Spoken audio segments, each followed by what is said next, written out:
पता नहीं क्यों आजकल मरीज कम होते जा रहे हैं। अगर ऐसा ही चलता रहा तो मेरा धंधा चौपट हो जाएगा।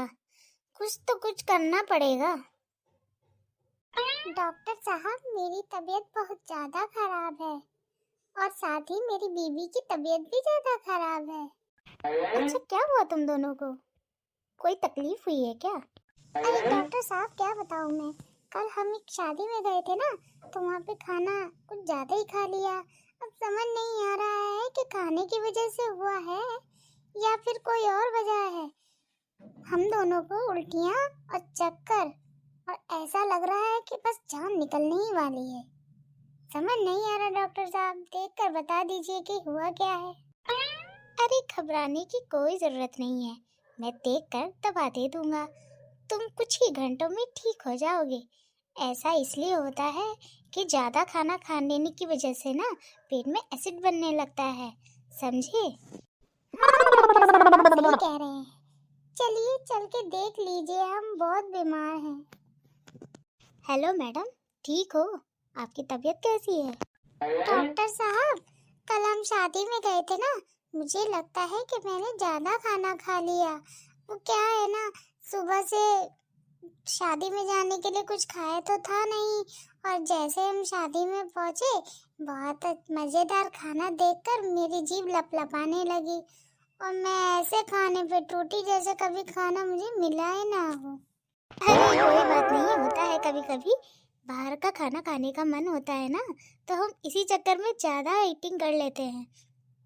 अब ज्यादा ईटिंग करने के बाद ना हमारी तबीयत भी खराब हो जाती है। ऐसा हर बार नहीं होता, मगर ये है कि कभी कभी हो जाता है। हाँ डॉक्टर साहब, हम तो डर ही गए थे कि पता नहीं क्या हुआ, क्योंकि जब से शादी में आए हैं ना, तब से हम जो है ना बीमार ही हैं। कभी उल्टी आ रही है, कभी नींद नहीं आ रही, कभी चक्कर आ रहे हैं। इसीलिए डॉक्टर साहब, जैसे ही आपका क्लिनिक खुला वैसे ही हम दौड़े चले आए। अरे कोई बात नहीं, हो जाता है। आइए, और घबराने की कोई बात नहीं है।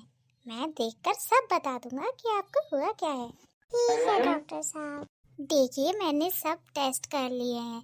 आपको थोड़ा बुखार और दस्त हो गया है, जिसकी वजह से आपको वॉमिटिंग हो रही है। ठीक है, ज्यादा घबराने की जरूरत नहीं है। देखा, मैंने कहा था ना कि तबीयत ठीक हो जाएगी और हमें कुछ नहीं हुआ है। तुम फालतू में ही घबरा जाती हो और मुझे भी डरा देती हो। हाँ, मैंने ही तो डराया है।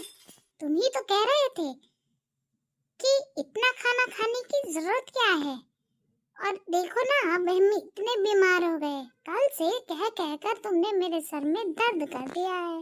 बस मौका मिलते ही लड़ना शुरू कर देती है। पता नहीं इस बुढ़िया को कब चैन आएगा। डॉक्टर साहब, आप दवाई लिख दीजिए, मैं इस बुढ़िया का आज खेल ही खत्म कर देता हूँ।